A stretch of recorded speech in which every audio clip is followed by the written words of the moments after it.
દરેક ગુજરાતી ગૌરવનું ગૌરવ છે.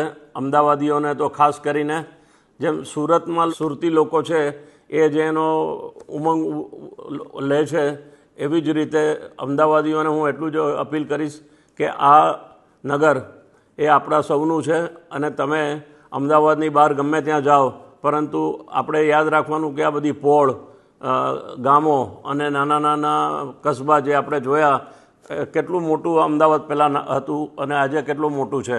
એટલે એની જે મજા છે એ બીજે ક્યાંય મળશે નહીં. અને જે અમદાવાદનું જે ડેવલપમેન્ટ થાય છે, કોર્પોરેશનમાં હોય કે અવડામાં હોય, એ આપણા સૌના માટે ગૌરવની વાત છે.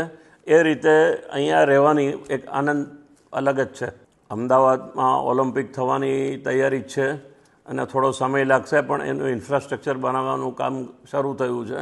કારણ કે બહુ મોટું વિશાળ કામ છે, એટલે તાત્કાલિક તો કોઈને ખબર નહીં પડે, પરંતુ એના પાયા આવી ગયા છે અને લોકો ઓલિમ્પિક માટે અહીંયા આવશે અને ત્યારે આખું ગુજરાત જ નહીં, આખું વર્લ્ડ અમદાવાદને જોશે. આજના સ્થાપના દિવસે સર્વ અમદાવાદીઓને મારી શુભેચ્છા.